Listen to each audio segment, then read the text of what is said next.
और सौभाग्य उन पुण्यात्माओं का जिनको किसी भी माध्यम से परमात्मा का ये यथार्थ ज्ञान सुनने को प्राप्त होता है, किसी डीवीडी सीडी के माध्यम से, किसी पुस्तक के माध्यम से। तो पुण्यात्माओं, जब तक हम सत्संग नहीं सुनते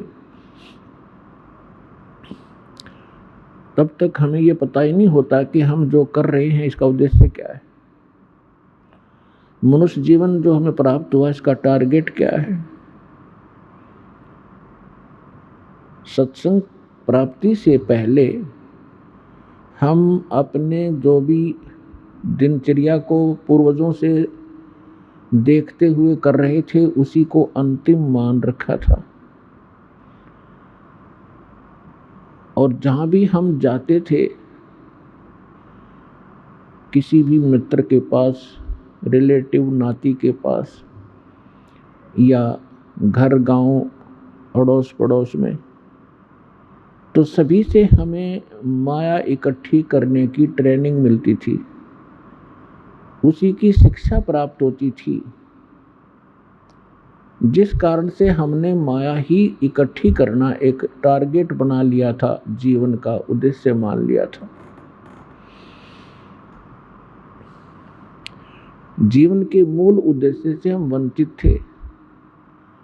आत्मा के अंदर एक विशेष कसक उसी दिन से बनी हुई है जिस दिन से ये भगवान से बिछड़ी थी, सतलोक से। तब तो हम गलती कराए अपनी बालक बुद्धि के कारण, अनजानपने में, क्योंकि वहां हमें सुख गना था, कोई दुख नहीं था। वहां दुख नाम की वस्तु नहीं थी। और यहां भी एक विशेष हमारे अंदर एक अवगुण है कि जब हम सुखी होते हैं परमात्मा से कोसों दूर होते हैं, और जब हम दुखी होते हैं तो परमात्मा को याद करते हैं। तो इस आत्मा को उसी दिन से, जिस दिन से भगवान के उस सर्वसंपन्न लोक को छोड़कर यहाँ काल के इस कंगाल लोक में आई है, उसी दिन से इसको अब आभास हो गया है, एहसास हो रहा है कि कोई और सुख सथल है और कोई ऐसी शक्ति है जो हमें यहाँ भी सुख दे सकती है। और एक मोक्ष शब्द भी हमने सुन रखा है सदग्रंथों से और इन काल के भेजे हुए दूत संतों से, और मोक्ष भी वो दे सकता है। तो जो हम अपने मनुष्य जीवन का उद्देश्य लेकर जी रहे थे सत्संग सुनने से पहले, उसके साथ साथ आत्मा भी अपना काम अवश्य कर रही थी, वो रुक नहीं रही थी। कोई ना कोई भक्ति साधना वो कर रही थी परमात्मा के लिए। चाहे कोई परंपरागत कोई व्रत रख रहा था, देखा देखी, कोई भगवान शिव को पूज रहा था, तो कोई भगवान विष्णु को, कोई भगवान राम और श्री कृष्ण को, या कोई देवी देवताओं मंदिर मूर्ति अवश्य पूजा कर रहा था।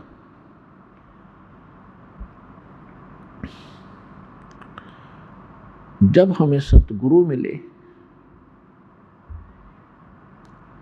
तब ये ज्ञान हुआ कि मनुष्य जीवन किस लिए प्राप्त हुआ था। तो परमात्मा ये यथार्थ ज्ञान जो सत्संग कहते हैं, ये परमात्मा ही आकर बताता है। और परमात्मा के द्वारा दिए गए ज्ञान को सभी सदग्रंथों में कहा है कि वो ज्ञान वास्तविक है, और उसको सूक्ष्म वेदवत कहते हैं। श्रीमद् भगवत गीता अध्याय नंबर 4 के श्लोक नंबर 25 से लेकर 32 तक गीता ज्ञान दाता कहता है कि कोई साधक तो देवताओं की पूजा करता है, कोई स्वाध्याय ही करता रहता है, कोई योग अभ्यास हठ योग आदि करके अपनी संतुष्टि कर लेता है और ये समझ रहा होता है कि मैं जो साधना कर रहा हूँ ये पाप नाशक है। पाप नाशक मीन मोक्षदायक, पाप कटेंगे तो मोक्ष होगा। फिर तुरंत बताया है चौथे अध्याय के 32वें श्लोक में कि वास्तविक यथार्थ ज्ञान विस्तार के साथ सच्चिदानंद घन ब्रह्म की वाणी में कहा गया है। इन यज्ञों की वास्तविक जानकारी, यज्ञ माने धार्मिक अनुष्ठानों की वास्तविक जानकारी यथार्थ विस्तार के साथ ब्रह्मणे मुखे यानी सच्चिदानंद घन ब्रह्म ने, पूर्ण परमात्मा ने, सत्य पुरुष ने, परम अक्षर ब्रह्म ने अपने मुख कमल से बोलकर जो ज्ञान दिया है वो वास्तविक ज्ञान है। उसको तत्व ज्ञान, उसको सूक्ष्म वेद कहते हैं। और उस ज्ञान के समझने के बाद फिर सभी कर्मों से मुक्त हो जाएगा। चौथे अध्याय के 34वें श्लोक में कहा कि उस तत्व ज्ञान को जो भगवान आकर स्वयं बताता है, तत्वदर्शी संतों के पास जाकर समझ, वो तत्वदर्शी संत तुझे उस तत्व ज्ञान का उपदेश करेंगे। फिर जैसे वो बताएं ऐसे करना। यदि तुझे मोक्ष चाहिए और मेरे द्वारा बताए गए इस गीता ज्ञान के अंदर जो साधना मैं बताता हूँ, गीता अध्याय नंबर 8 के श्लोक नंबर 13 में अपना मंत्र बताता है, ओम इति एकाक्षरम ब्रह्म व्यवहारण माम अनुसमन ये परियाति तजन देहम स याति परमाम गति। मुझ ब्रह्म का एक ओम मंत्र है, नथिंग एल्स। और अंतिम श्वास तक जो इसका सिमरण करता हुआ शरीर छोड़कर जाता है वो इस ओम से मिलने वाली परम गति को प्राप्त होता है। ओम से मिलने वाली परम गति क्या है? ब्रह्मलोक। गीता अध्याय नंबर 8 के श्लोक नंबर 16 में कहा है कि ब्रह्मलोक पर्यंत, ब्रह्मलोक तक जितने भी साधक वहां गए हैं सभी पुनरावृत्ति में हैं, उनका जन्म मृत्यु सदा बना रहता है। गीता अध्याय नंबर 4 के श्लोक नंबर 5 और 9 में ये खुद कहता है कि अर्जुन तेरे और मेरे बहुत जन्म हो चुके हैं, तू नहीं जानता मैं जानता हूं। गीता अध्याय नंबर 2 के श्लोक नंबर 12 में, गीता अध्याय नंबर 10 के श्लोक नंबर 2 में ये स्वयं कहता है कि अर्जुन मेरी उत्पत्ति को ये देवता लोग नहीं जानते क्योंकि ये मेरे से उत्पन्न हुए हैं। और ऐसा नहीं है कि तू और मैं और ये सभी जो सैनिक हैं, जनता है, पहले ना जन्मे हों, और ऐसा नहीं कि आगे फिर जन्म ना होगा। इति सिद्धम गीता ज्ञानदाता भी नासवान है, इसकी जन्म मृत्यु होती है। इसलिए ये कहता है जो ज्ञान मैं दे रहा हूँ इसके आधार से तो जन्म मृत्यु सदा बनी रहेगी। और यदि तू जन्म मृत्यु से पूर्ण मोक्ष चाहता है तो सच्चिदानंद घन ब्रह्म ने जो ज्ञान दिया है अपने मुख कमल से, वो तत्व ज्ञान सूक्ष्म वेद है। उस सूक्ष्म वेद को उन तत्वदर्शी संतों से जाकर समझ। और उसके पश्चात कहाँ जाएगा? गीता अध्याय नंबर 15 के श्लोक नंबर 4 में, गीता अध्याय नंबर 15 के श्लोक नंबर 1 से 4 में स्पष्ट किया है, तत्वदर्शी संत की पहचान भी बताई है कि उल्टे लटके हुए संसार रूपी इस वृक्ष के सभी विभाग जो बताएगा, तना कौन है, डार कौन है, शाखा कौन है, पत्ते क्या है, सवेदवित वो तत्वदर्शी संत है। उसके पश्चात परमेश्वर के उस परम पद की खोज करनी चाहिए जहाँ जाने के बाद साधक फिर लौट कर कभी संसार में नहीं आते, उनका पूर्ण मोक्ष होता है। गीता अध्याय नंबर 18 के श्लोक नंबर 62 में कहा कि अर्जुन तू सर्वभाव से उस परमेश्वर की शरण में जा, सच्चिदानंद घन ब्रह्म की शरण में जा, उसकी कृपा से ही तू परम शांति को और सनातन परम धाम को प्राप्त होगा, जहाँ जाने के बाद फिर लौटकर कभी संसार में जन्म मृत्यु में नहीं आएगा। तो जो प्रसंग चल रहा है कि यथार्थ ज्ञान परमात्मा ही स्वयं आकर बताते हैं, वो परम अक्षर ब्रह्म चारों वेदों में, और चारों वेदों का निष्कर्ष श्रीमद् भगवत गीता में, इनमें इनकम्प्लीट नॉलेज है, इनकम्प्लीट स्पिरिचुअल नॉलेज है, आध्यात्मिक ज्ञान है। जैसे मैट्रिक तक का जो सिलेबस होता है वो गलत नहीं होता, लेकिन वो MA BA और BSc में काम नहीं आता। इनकम्प्लीट है लेकिन गलत नहीं है। तो हमने पूर्ण मोक्ष के लिए उस सूक्ष्म वेद की आवश्यकता पड़ेगी। यजुर्वेद अध्याय नंबर 40 के श्लोक नंबर 10 मंत्र नंबर 10 में कहा है कि कोई तो परमात्मा को संभवात माने जन्म ले उत्पन्न होने वाला मानते हैं, जैसे श्री राम और श्री कृष्ण आदि 8-9 जितने अवतार हम मानते हैं ऐसे। और कुछ उसको असंभवात कहते हैं कि वो जन्म कभी लेता ही नहीं, निराकार है। परमात्मा कैसा है, साकार है या निराकार है, वो जन्म लेता है या नहीं लेता है, इसकी जानकारी तत्वदर्शी संत बताते हैं, उनसे सुनो। यानी वेद ज्ञान और गीता ज्ञान एक है। इसी प्रकार कुरान शरीफ के अंदर सूरत फुरकानी 25 आयत 52 से 59 में यही स्पष्ट किया है कि जिसने 6 दिन में सृष्टि रची और 7वें दिन तख्त पर जा बैठा, वो पूर्ण परमात्मा कबीर है, अल्लाह कबीर है। उसकी जानकारी किसी बाखबर से तत्वदर्शी संत से पूछ लो तो कुरान शरीफ का ज्ञानदाता भी उस परमात्मा के बारे में परिचित नहीं है, ऑप्शन छोड़ देता है। इसलिए कुरान शरीफ का ज्ञान भी इनकम्प्लीट है, रॉन्ग नहीं है। अब सूक्ष्म वेद में क्या बताया है, परमेश्वर से प्राप्त ज्ञान के आधार से श्री आदरणीय गरीबदास साहिब जी ने ऋग यजुर्साम अथर्वणम, ये चारों वेद चितभंगी रे, सूक्ष्म वेद साहेब का बाचे, सोए कहिए सतसंगी रे। ऋग यजुर्साम अथर्वण, ये चारों वेद चितभंगी रे, ये आपको यथार्थ ज्ञान ना दे करके आपके मन को भ्रमित किए रहते हैं, शंकाओं में डाले रहते हैं, क्योंकि ये इनकम्प्लीट नॉलेज है। और सूक्ष्म वेद साहेब का बाँचै, सोए कहिए सतसंगी रे। तो सूक्ष्म वेद में परमात्मा ने स्वयं आकर के क्या बताया है, मानुष जन्म दुर्लभ है, मिले न बारंबार, तरवर से पत्ता टूट गिरे, वो बहोर न लगता डार। मानुष जन्म पाया कर, जो नहीं रटे हरि नाम, जैसे कुआं जल बिना फिर बनवाया क्या काम। अब मनुष्य जीवन का जो उद्देश्य हम लेकर जी रहे थे, और जब तत्व ज्ञान होता है उसके बाद हमारे जीने का उद्देश्य क्या होता है, उसमें दिन और रात का अंतर हो जाता है। परमात्मा हमें याद दिलाते हैं कि ये मनुष्य जीवन केवल परमात्मा की साधना के लिए प्राप्त होता है, मोक्ष प्राप्ति के लिए प्राप्त होता है। और जो श्रद्धालु सत्संग नहीं सुन पाते, सूक्ष्म वेद जिनको प्राप्त नहीं होता, वो भक्ति करके भी असफल हो जाते हैं। अपने आत्मा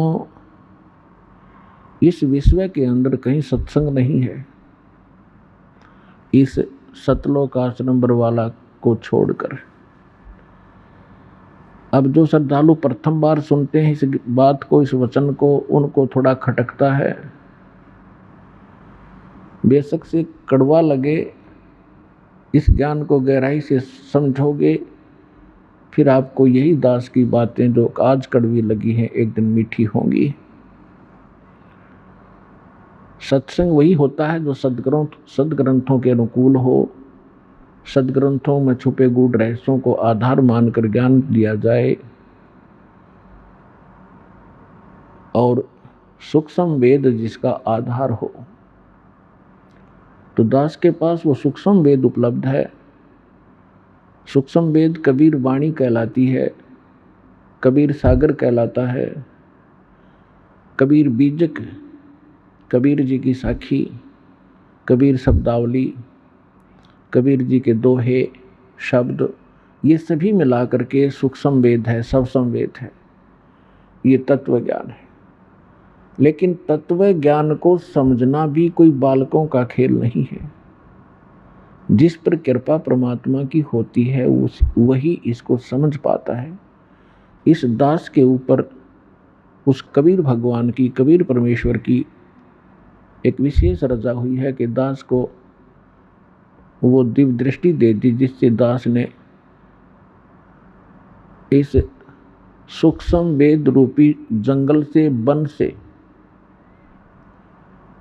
वो जड़ी निकाल ली जो औषधि में काम आती है। एक वन जंगल के अंदर बहुत प्रकार के पौधे होते हैं, पेड़ होते हैं, जड़ी बूटियां भी होती हैं,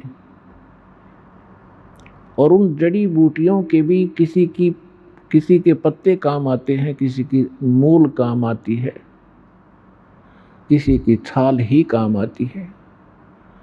तो इस प्रकार ये कबीर पंथी जितने भी या अन्य संत परमेश्वर कबीर जी की वाणी को आधार मानते रहे, वो इसको समझ नहीं सके, क्योंकि ये सूक्ष्म वेद है और वो उन अन्य वेदों को ही नहीं समझ सके जो आम उपलब्ध थे। तो यहाँ कहते हैं, गुरु बिन वेद पढ़े जो प्राणी, समझन सार रहे अज्ञानी। गुरु बिन काहुन पाया ज्ञाना, जो थोथा बुस छिड़े मूड किसाना।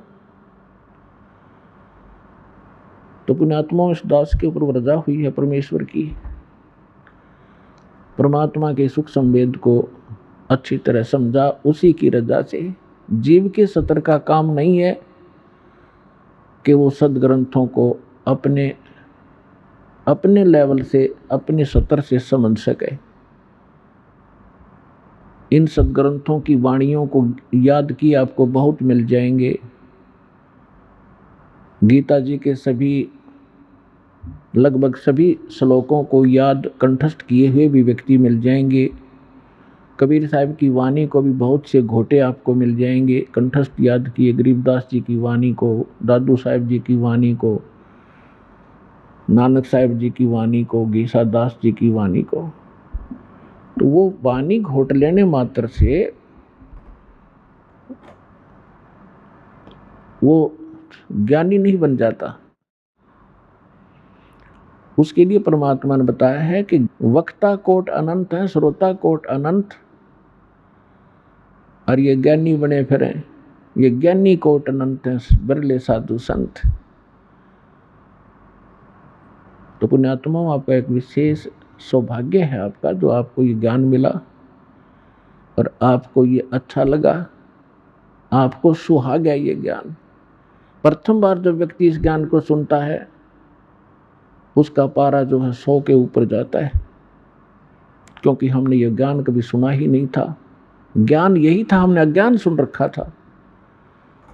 तो जब से इस दास ने इस मार्ग का, परमात्मा की रजा से मार्ग दर्शन शुरू किया है, उसी दिन से संघर्ष का सामना करना पड़ रहा है। लेकिन दास को विश्वास था कि एक दिन सफल होंगे, क्योंकि ये सत्य है। सत्य के सामने असत्य घनी देर नहीं टिका करती। थोड़ी सी देर तो बवाल मचा सकती है असत्य, लेकिन उसका पैर नहीं होते, वो बेसलेस होता है। आज आपके समक्ष वो सामने सत्य हो रहा है। सन 1994 से आज 2013 तक आप देख लीजिए, 19 वर्ष हो गए, लगभग 18-19 वर्ष। और इतने संघर्ष के बाद आज हम ऐसे ऊपर हुए हैं, क्योंकि इसका कारण ये रहा कि आज परमात्मा ने सबसे पहले अपने बच्चों को शिक्षित किया। बहन बेटी बुजुर्ग लगभग भारत के अंदर सब अक्षर ज्ञान युक्त है। और फिर सदग्रंथों को समझने के लिए एक तो अपने आप पढ़कर याद करके, और फिर वैसे वचन शब्द श्लोक बोल करके सुनाता है, तो उसको भ्रमित कर सकता है कोई अन्य व्यक्ति कि नहीं, इसका ये ऐसा नहीं है, झूठ बोल रहा है। तो परमात्मा ने ऐसी रजा बख्शी, प्रोजेक्टर जैसे ऐसे उपकरण बनवा दिए, टीवी बना दिया, चैनल, ताकि आप इन सदग्रंथों के अंदर की सच्चाई को आंखों देखें। और यही हमें परिणाम मिला है, अच्छा परिणाम मिला है कि आप जी अब दृढ़ हो गए। आपको कोई डगमग नहीं कर सकता, चाहे कितनी बात बना ले।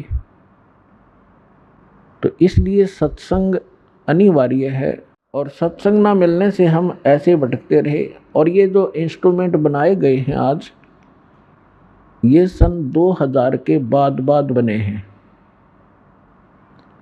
ये जितने भी टीवी चैनल हैं, सीडी, प्रोजेक्टर आदि, ये टीवी के अंदर हम दिखा रहे हैं आपको, तो परमात्मा ने ही ये ऐसा नॉलेज ज्ञान दिया है जीव को। ये जीव के सत्र का बनाना नहीं है ये उपकरण, इंटरनेट वगैरह बना लेना, ये गॉड गिवन माइंड है मनुष्य को।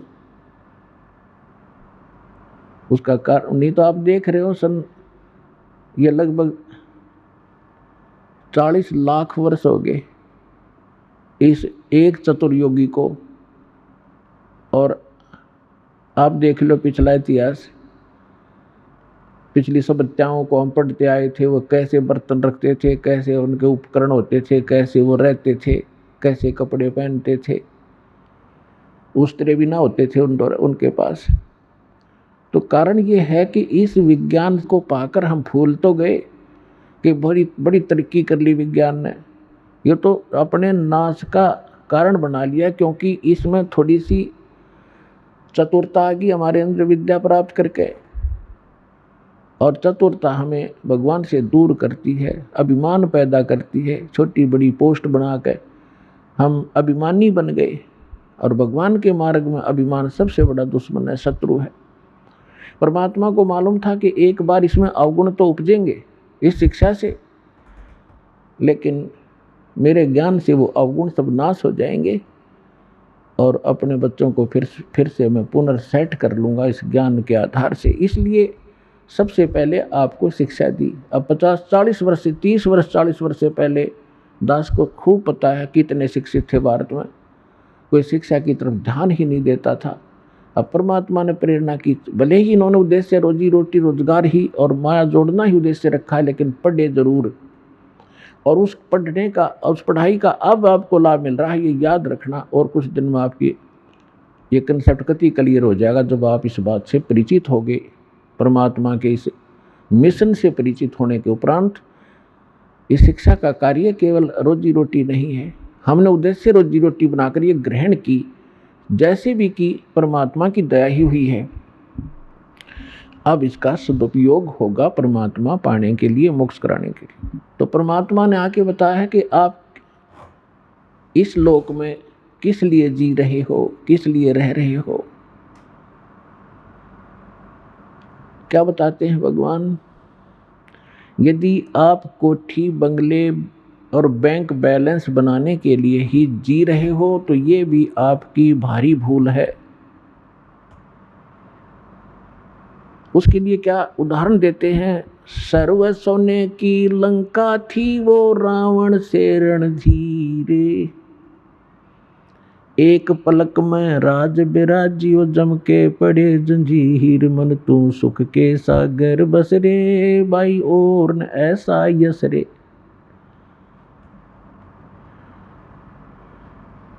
कि यदि आप एक 10-20 लाख रुपए बैंक में इकट्ठे भी कर लोगे और एक सुंदर कोठी बना भी लोगे तो के कला टूट गया, कल मृत्यु हो जाएगी, फिर अगले दिन गधा बन जाएगा, वह कोठी यहीं खड़ी रहेगी, कोई और बैठेंगे, आप पशु बनकर धक्के खा रहे होगे। तो खाक ये महिमा है। तो परमात्मा कहते हैं और ना ऐसा यश रे। यश माने महिमा, बड़पन, महानता, प्रभुता।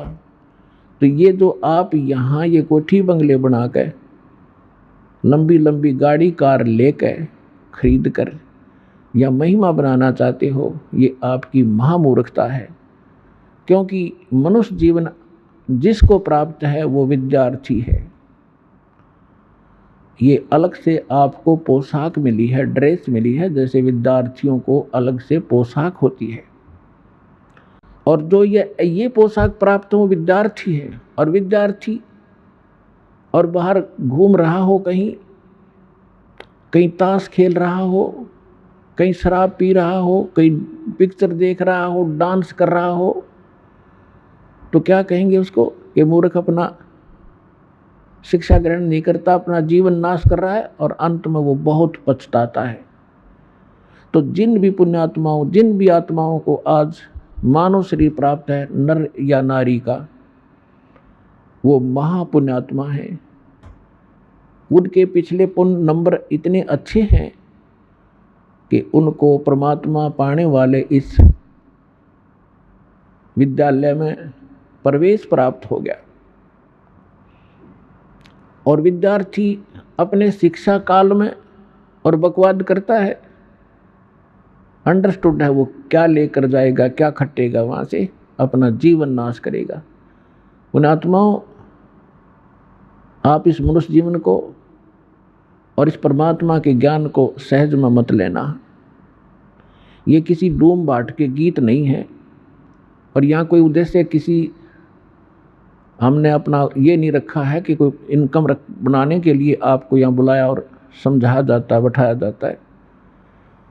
आपके ऊपर एक भयंकर संकट है जन्म और मृत्यु का, और इस जीवन के अंदर भी आपके प्रारब्ध में, आपकी किस्मत में ना जाने कितने कष्ट आपके ऊपर आने वाले हैं। उन सभी का निवारण यहाँ से होगा, इस कबीर भगवान से। आपको इसलिए बुलाया जाता है।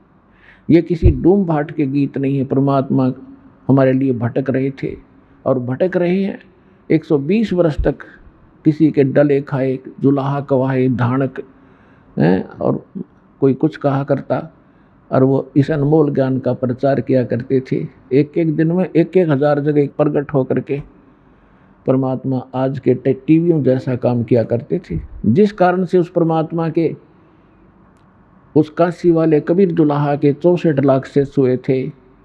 लेकिन उस समय गलती हमसे यही रही कि हम शिक्षित नहीं थे। परमात्मा की शरण में आते ही हमें सुख बहुत हुआ करते थे, हमारे कष्ट निवारण होते थे, और हम 20 जगह जा करके गुणगान किया करते थे कि परमात्मा ये बहुत बड़े महान संत हैं, इनका उपदेश लेते ही हमें बड़ा सुख हुआ।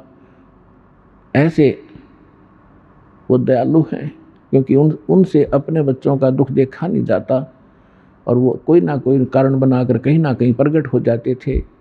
तो उस समय ऐसी कन्वेंस नहीं थी, ऐसा जैसे कहीं भी आज तो जैसे कोई ये कहे कि परमात्मा वहाँ सत्संग कर रहे थे, कहाँ, चुरू जिला में 1000 शहरों में, 1000 गांवों में तो प्रकट होंगे, तो उसी समय मोबाइल पे फ़ोन कर दे कि यहाँ भी सत्संग हो रहा है, वहाँ भी सत्संग हो रहा है, वहाँ खड़े थे गुरुजी, वहाँ खड़े थे, तो एक जादूगर बनाने लग जाएंगे। आज के लोग जादूगर कहने लग जाएंगे, मानना तो दूर रहा।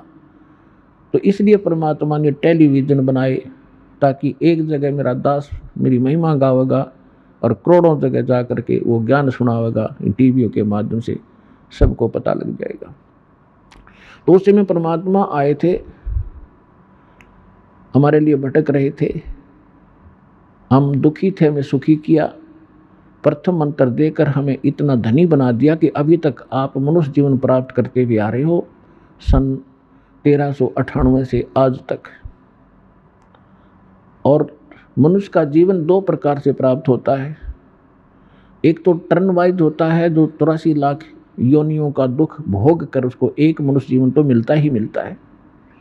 और दूसरी प्रकार का ये होता है, जैसा कि पिछले जन्मांतरों के शुभ संस्कारों से लगातार 10, 20, 50 जन्म भी मनुष्य के हो जाते हैं।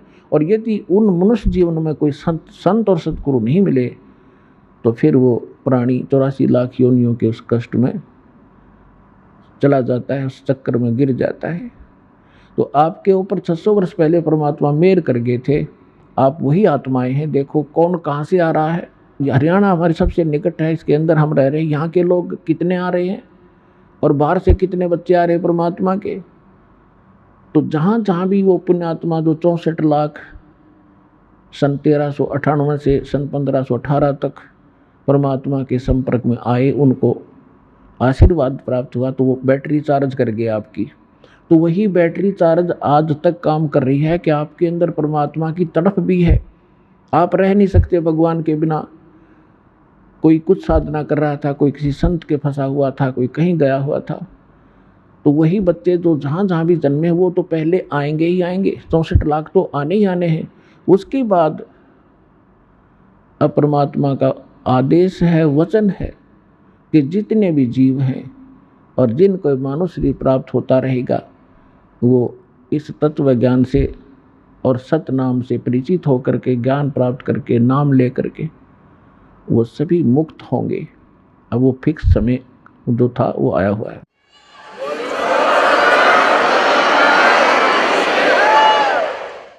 अब जो प्रसंग चल रहा है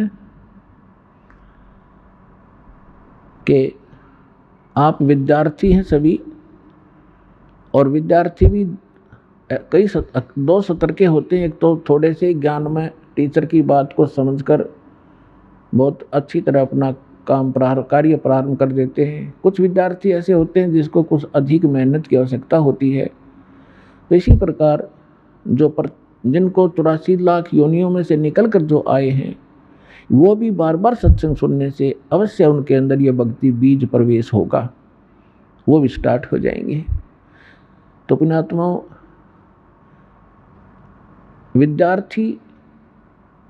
जो विद्यार्थी विद्या काल के अंदर शिक्षा समय में अपना प्रतिदिन का जो क्लास वर्क होता है या होमवर्क होता है वो नहीं करता है, तो फिर वो आगे जाके फेल हो जाता है। और फेल होने के बाद फिर वो आगे चल के जो उसके जीवन में संकट उसके ऊपर आते हैं, वो असहनीय होते हैं। ये दास जूनियर इंजीनियर की पोस्ट पे हरियाणा सरकार के अंदर कार्यरत था। वहाँ हमारा भी कार्य हो रहा था नहर का, और साथ में रोड भी बन रहा था। सड़क के ऊपर कुछ मजदूर काम कर रहे थे और उनका एक्सीडेंट आ गया अपनी जीप में बैठ के इंस्पेक्शन के लिए। उसके चले जाने के बाद एक व्यक्ति वहाँ खड़ा हुआ कह रहा था, जो मजदूर था, कि ये जो एक्सीडेंट है इसका ये नाम है, ये उस गांव का रहने वाला है और ये मेरा सहपाठी था। हम इतने समय तक इकट्ठे पढ़े थे। मेरे कर्म फूट गए, मेरे भाग फूट गए, मैं आगे पढ़ा नहीं, मैंने बकवाद करी और ये शिक्षा प्राप्त करके आज एक्सीडेंट बन गया, गाड़ी में चलता है और मेरे बच्चे भी यहाँ रेत में पड़े हुए हैं। तो यहाँ परमात्मा कहते हैं, आछे दिन पीछे गए, गुरु से किया ना हेत, अब पछतावा क्या करे, या चिड़िया चुगी खेत। तो पुण्यात्माओं, जो इस मनुष्य जीवन को प्राप्त करके और भक्ति नहीं करेंगे, बुराइयों से नहीं बचेंगे, तो वो ऐसे पछताएंगे। नेक्स्ट जीवन उनका कुत्ते गधे सूअर का होगा। आपने देखा होगा गली में कुत्ते रात्रि में ऊपर को मुंह करके रोते हैं। आत्मा तो वही है जो अफलातून पा करी थी, भगवान भक्ति करीडी माया जोड़ में लगे रहे, मैल के बाहर खड़ा गली में पड़ा हुआ रो रहा है। ऊपर से वर्षा हो रही है, ओले आ जाते हैं, शीत लहर चल रही होती है और वहाँ गेंडली मार के इकट्ठा हुआ किसी गाड़ी के नीचे टाइम पास कर रहा है। जब मनुष्य शरीर था तो उसने कभी सपने में भी ना सोचा होगा कि ऐसी आपत्ति आवेगी। तो पुण्यात्माओं, परमात्मा बताते हैं और परमात्मा से परिचित दो संत वो हमें शिक्षा देते हैं। मानुष जन्म दुर्लभ है, ये मिले न बारंबार, तरवर से पत्ता टूट गिरे, वो बहुर न लगता डारे।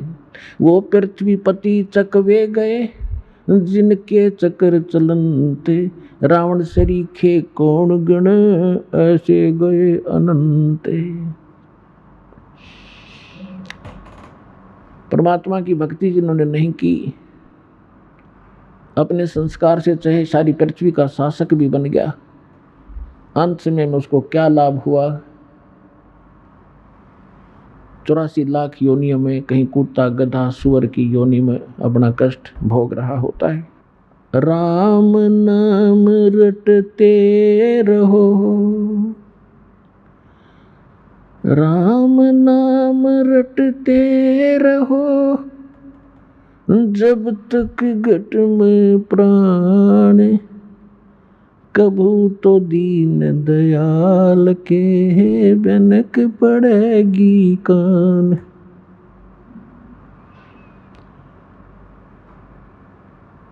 राम रटत कन्या भली, साकट भलो न पूते, छेरी के गल में गलथना, जिसमें दूध न मूत।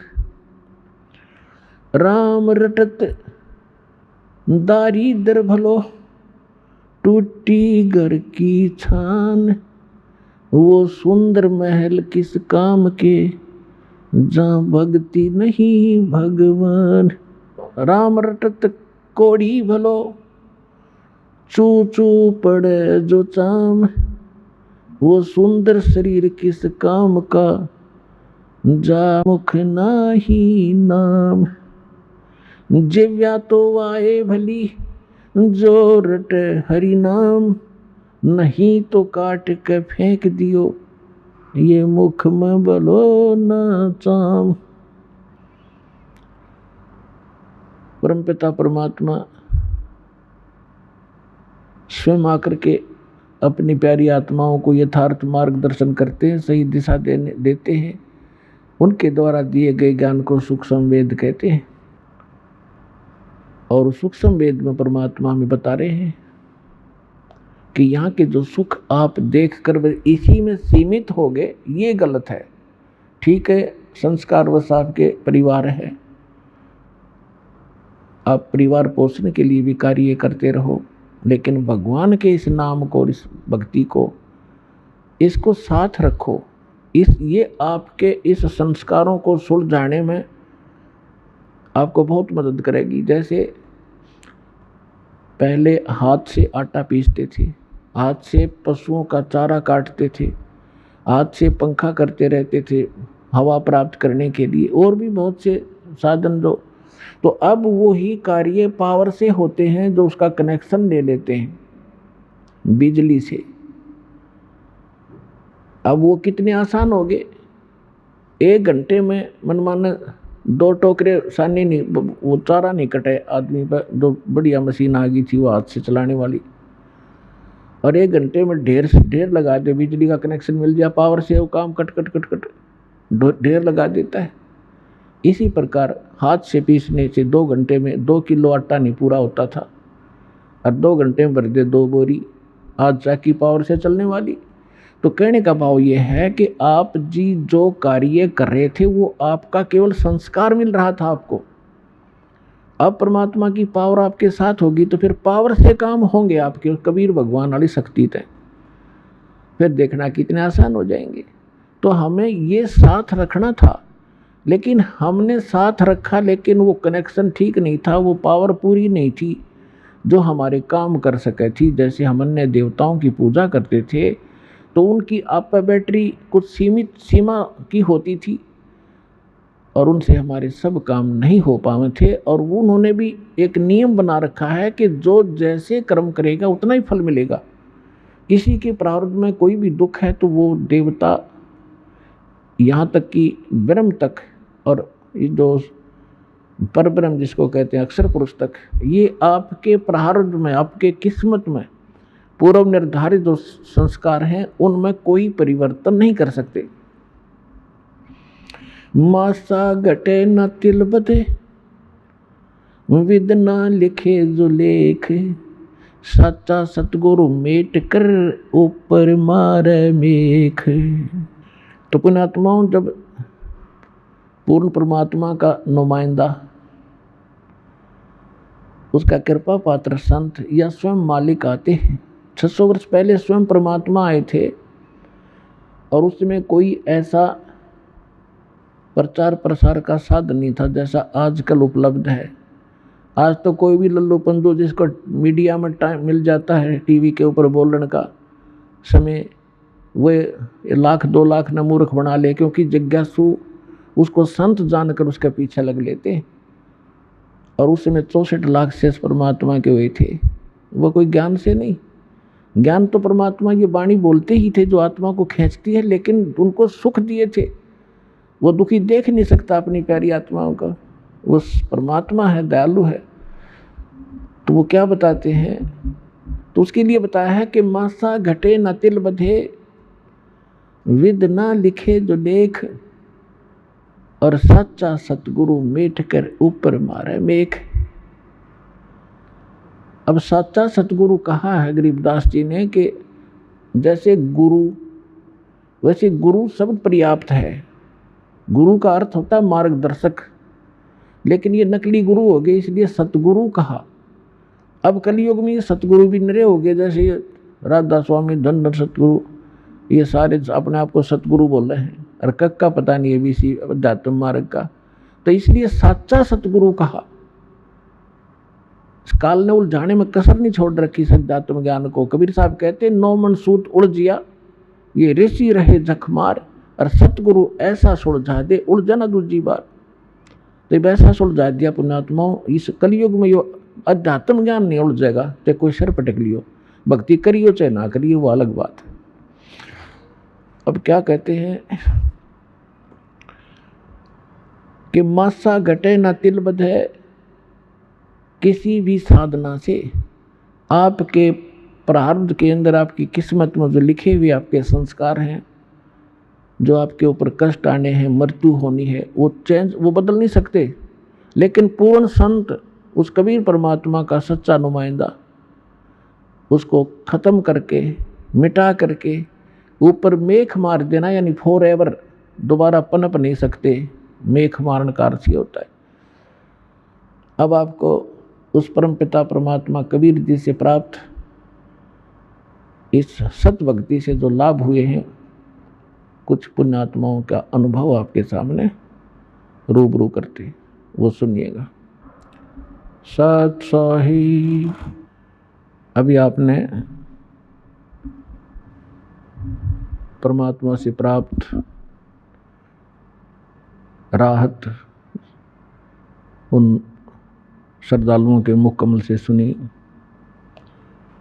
पुण्यात्माओं, आप अभी अध्यात्म मार्ग के अंदर बिल्कुल बच्चे हो, जिसमें आप इस ज्ञान से परिपूर्ण हो जाओगे, उसमें आपको जो भी आप कोठी, बंगले, कार, बैंक बैलेंस और यहाँ की जो संपत्ति एकत्रित करने में जो समय व्यर्थ करते हो, ये ऐसा लगेगा जैसे बालक, छोटे छोटे बच्चे खिलौनों से खेला करते हैं। जिस प्रकार परमात्मा अपनी वाणी में कहते हैं, होले सुहागण सुरता त्यारे, मालिक घर जाना है हेतु तो। होले सुहागण सुरता त्यारे, मालिक घर जाना है। नाले धोले ओढ़ पैर लेकर 16 सिंगार, नाले धोले ओढ़ पैर लेकर 16 सिंगार। आज नहीं तय तड़के परसों आवेंगे तेरे लड़ियारे, मालिक घर जाना है हेतु तो। होले सुहागण सुरता त्यारे, मालिक घर जाना है। तेरे साथ किए कितनी जाली, तू क्यों लारी वारे। तेरे साथ की कितनी जाली, तू क्यों लारी वारे। ये गुड़िया खेलत जन्म गंवाया, लाया है नहीं बेचारे, मालिक घर जाना है हेतु तो। होले सुहागण सुरता त्यारे, मालिक घर जाना है हेतु तो। होले सुहागण सुरता त्यारे। सतगुरु हमारे बानिया है करते बनज व्यवहार, सतगुरु हमारे बानिया है करते बनज व्यवहार।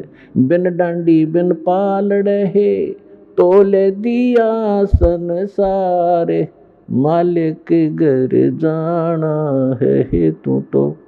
होले सुहागण सुरता त्यारे, मालिक घर जाना है।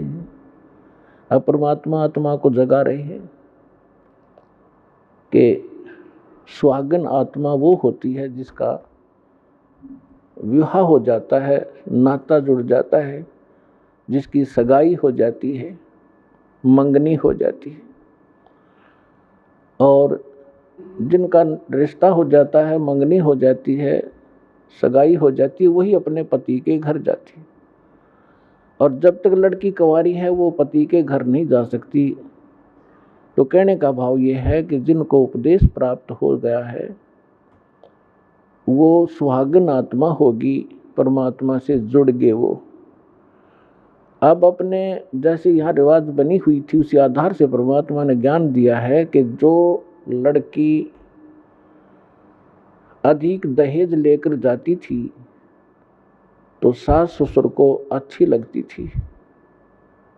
यहाँ की वैसे रीति ये गलत है, लेकिन फिर भी उसके आधार से ज्ञान समझाने के लिए परमात्मा ने बताया है। तो इसी प्रकार परमात्मा कहते हैं कि नाले धोले ओढ़ पैर लेकर 16 श्रृंगार, और दुल्हन को अच्छी तरह श्रृंगार कर भेजा करते थे, हर तरह से उसको आभूषण पहनाते थे ताकि उसकी छवि कुछ निखर जाए। तो परमात्मा कहते हैं आत्मा के जो गहने हैं, आभूषण हैं, ये वो नहीं है जो यहाँ के बनावटी होते हैं। शील, संतोष, विवेक, अक्षमा, दया, सुमरण, भक्ति, दान, साधु सेवा, विनम्रता, ये गहने होते हैं सब एक आत्मा के।